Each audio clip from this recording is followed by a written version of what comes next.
सलमान हाफिज साहब, हुकूमत और अपोजिशन दोनों ही एक दूसरे पर आइन से खिलवाड़ का इल्ज़ाम लगा रही है। असल में आपके मुताबिक, आपके ख्याल में आइन से खिलवाड़ कर कौन रहा है, हुकूमत, अपोजिशन या फिर कोई और? देखिए, हमारी जो अगर आप 73 के कॉन्स्टिट्यूशन के बाद की हिस्ट्री देखें तो जैसे भी इम्तियाज़ आलम ने कहा है, जिसको जहां मिला है उसने वहीं आइन को अपने तौर तरीके से इस्तेमाल किया है। अच्छा, तो सलमान हाफिज साहब, यहाँ पे एक छोटा सा सवाल मेरा ये है कि जैसे इम्तियाज़ आलम साहब ने भी यही बात की थी कि जिसका दिल चाहा उसने आइन के साथ खिलवाड़ किया, तो क्या आज तक कभी ऐसा हुआ है कि जिसने खिलवाड़ किया हो उसे कोई सजा मिली हो?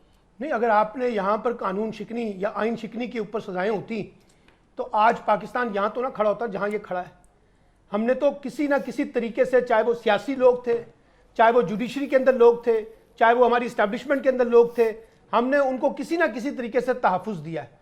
और आइन शिकनी के हवाले से जो जवाबदेही होनी चाहिए थी, जो अकाउंटेबिलिटी होनी चाहिए थी, जो सज़ा उनको मिलनी चाहिए थी, वो तो हमने नहीं किया, बल्कि उसके ऊपर हमने कौमी समझौते किए हैं। एक बात।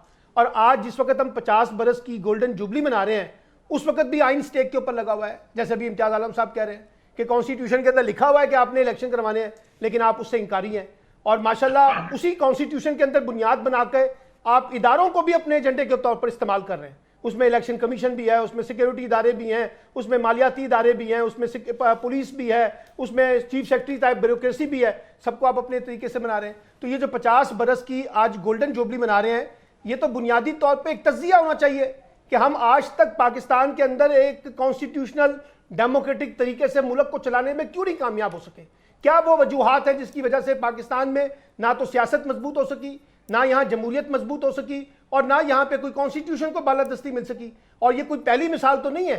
आप देखिए, वफाक की सतह पे, सूबों की सतह पे जिसका जहां जोर चला है, उसने कॉन्स्टिट्यूशन को अपने हक में इस्तेमाल किया है, उसने अदलिया को अपने हक में इस्तेमाल किया है, उसने एस्टैब्लिशमेंट को अपने हक में इस्तेमाल किया है, या एस्टैब्लिशमेंट ने सियासतदानों को अपने हक में इस्तेमाल किया है। तो ये जो खेल या खिलवाड़ जिसका भी आप जिक्र कर रही हैं, ये तो पाकिस्तान की सियासी आईनी तारीख है जिसमें हम सब किसी ना किसी शक्ल में जिम्मेदार हैं। हमारा मीडिया जिम्मेदार है। हमारे मीडिया के अंदर ऐसे ऐसे लोग हैं जिन्होंने आइन शिकनी को भी जस्टिफाई किया, कानून शिकनी को भी जस्टिफाई किया। आज भी माशाल्लाह बड़े जोरों शिद्दत के साथ जस्टिफाई कर रहे हैं बहुत सी चीज़ों को। जी, अगर इलेक्शन नहीं होगा तो क्या हो जाएगा, इलेक्शन होगा तो मुल्क तबाह हो जाएगा, इलेक्शन होगा तो मुल्क तकसीम हो जाएगा, इलेक्शन होगा तो जनाब फलां फलां जो सब चीज़ें हो जाएंगी। हमारे पास तो मीडिया के अंदर भी ऐसे बेशुमार लोग मौजूद हैं, जुडिशरी के अंदर लोग मौजूद हैं, सिक्योरिटी इदारों के अंदर मौजूद हैं, जिन्होंने नजरिया ज़रूरत को इतना बालादस्त कर दिया है, जिसका जी चाहे, जैसे चाहे, जहां से चाहे आइन को, कानून को, सियासत को, जमहूरियत को अपने हक में इस्तेमाल कर लें। और उसकी सजा आज कौन भुगत रहा है? पाकिस्तानी अवाम भुगत रही है। इस पाकिस्तानी अवाम को आपके इस 50 साल गोल्डन जुबली ने क्या दिया है? आज जहां पे हम अवाम खड़ी है, उनका तो कोई पुरसाने हाल नहीं है। जो गुर्बत है, जो पसमानदगी है, जो जहालत है, जो माशी बेदहाली है, उसका कौन जिम्मेदार है? आज लोगों को इंसाफ नहीं मिल रहा। लोगों को बुनियादी फंडामेंटल जो 73 के कॉन्स्टिट्यूशन के अंदर बुनियादी जमानत है, आर्टिकल 8 से लेकर 28 तक, जो रियासत की प्राइम रिस्पांसिबिलिटी है। ये सवाल तो मैंने आपसे किया था कि कौन है जिम्मेदार? मैं बता तो रहा हूं, मैं तो आपको कह रहा हूं जुडिशरी जिम्मेदार है, मैं आपको कह रहा हूं एस्टैब्लिशमेंट जिम्मेदार है, मैं आपको कह रहा हूं पाकिस्तान के सियासतदान जिम्मेदार हैं, चाहे वो गवर्नमेंट में या अपोजिशन में। मैं आपको कह रहा हूं यहाँ का एकेडमिक्स जिम्मेदार है, यहाँ का दानिश्वर जिम्मेदार है, यहाँ के सहाफी जिम्मेदार है, जिन्होंने हर दौर के अंदर अपनी अपनी मर्जी और मंशा के मुताबिक इस आइन की तशरीह करके या आइन को अपने मामलात के साथ जोड़कर उसको आगे बढ़ाने की कोशिश की है। आइन पीछे रह गया है, ये लोग आगे बढ़ गए। सियासत पीछे रह गई है, ये लोग आगे चले गए। जमहूरियत पीछे चली गई है, ये लोग आगे बढ़ गए। आइन पीछे रह गया, ये लोग आगे बढ़ गए। तो ये कहानी तो पाकिस्तान की है ना, जिसके ऊपर हमें मातम करना चाहिए इस गोल्डन जुबली पे, जिसके साथ पाकिस्तान के साथ हमने ये खिलवाड़ किया। ठीक है, यानी आइन से इख्तलाफ पर सबका इत्तेफाक हो चुका है। रिजवान रजी साहब, आज जो वज़ीर ख़ारजा बिलावल भुट्टो ज़रदारी की जानिब से भी बात की गई, उन्होंने कहा कि हम ये समझे थे कि अदम एतमाद कामयाब हो गया, हम कामयाब हो गए हैं और साजिश जो है वो ख़त्म हो गई, लेकिन हम गलत थे, साजिश आज भी जारी है। वाकई जारी है साजिश आज भी? जी, वो इससे पहले भी कह चुके हैं कि पाकिस्तान के एक आईनी इदारे के अंदर लोग बैठे हुए हैं, और अब तो अंधे को भी नज़र आ रहा है कि दुनिया पाकिस्तान की आइन की तारीख में पहली मरतबा इन्वेस्टिगेशन के ऊपर भी स्टे हो रहे हैं। मतलब ये तो अब तो मजाक बन रहा है ना। आइन को किसने तोड़ा? देखिए, हम आइन के साथ खिलवाड़ किसने किया, मैं वही सवाल लेना चाह रहा हूँ। मेरा ख्याल था कि हमारे सीनियर हैं कॉमरेड इम्तियाज़ आलम साहब, तो वो इसका कॉम्प्रिहेंसिव जवाब देंगे, लेकिन एक चीज़ वो भूल गए। देखिए, आइन उन्होंने खिलवाड़ किया है जिन्होंने आइन के खालिक को फांसी पे लटकाया था। आइन से उन्होंने खिलवाड़ किया है जिन्होंने हमारे मुआशरे के अंदर नए नए तजर्बे किए हैं। दुनिया भर के जो जंगजू हैं उनको समेट के वो लेके आए हैं पाकिस्तान के अंदर और आके उनको हम पे और आप पे छोड़ दिया है। आइन के साथ खिलवाड़, देखिए 2 मार्शल लॉज रहे हैं 99 से 2008 तक मुशर्रफ साहब थे, 10 साल ये लगा लीजिए, 9 साल, और 11 साल ज़िया-उल हक साहब के लगा लीजिए, 20 साल ये हो गए, तो ये 4 साल हाइब्रिड का भी काउंट कर लीजिए। और बाकी जो दरमियान में वक्फों में हुकूमतें आती रही हैं, मैं इस आइन के अंडर की बात कर रहा हूँ जब से ये तख्लीक पा चुका है, उनको भी जिस तरह 90 की दिहाई के अंदर 58(2)B के तहत जिस तरह खिलवाड़ किया जाता रहा है उन जमहूरी कुव्वतों के साथ, जैसी भी वो थीं, हम उनके भी नाकद रहें, जैसी भी वो थी उनके साथ जो खिलवाड़ किया जाता रहा। और उसके बाद फिर बाकायदा 2004 से ऑनवर्ड हाइब्रिड रजीम बनाई गई, क्योंकि उस वक्त डॉलर बहुत आ रहे थे अमेरिका से।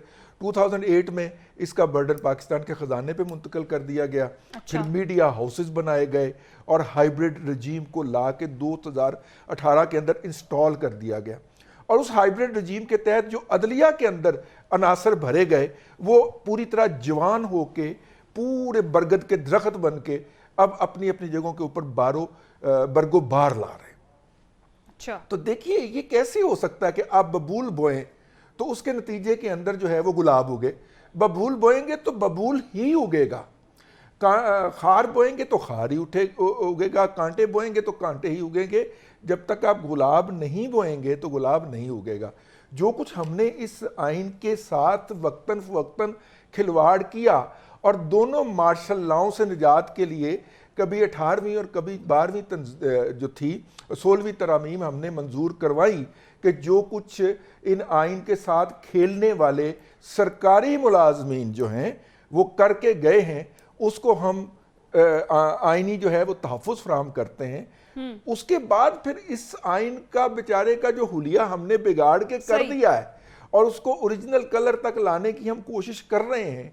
तो देखिए मेरा तो ख्याल है इसके ऊपर दाद देनी बनती है उनको जो इस कोशिश को लगे हुए हैं, बजाय इसके कि हम चमोटा निकालें बगल से और उनको चित्रौल करना शुरू कर दें। उनको थोड़ा सा अप्रिशिएट करना बनता है कि वो उस आइन को वापस लाने और उसके ऊपर अमल करने की बात कर रहे हैं। भुट्टो साहब के भुट्टो साहब का रवैया कुछ मामलात के अंदर मेरा ख्याल है कि करीब करीब फाशिज्म के पास जा पड़ता था। मैं फुल नहीं कहना चाह रहा, वो उनके अंदर गलतियां थी, उनके ऊपर तनकीद भी हो रही थी, जमहूरियत अपना रास्ता निकाल लेती, मिलके बैठ गए थे, यही बात था। आज मसला क्या है, मिलके नहीं ना बैठ रहे। पीपल्स पार्टी कहती है जी, पहले दिन से कहती है पीपल्स पार्टी के जी मुज़ाकरात होंगे तो अनकंडीशनल होंगे।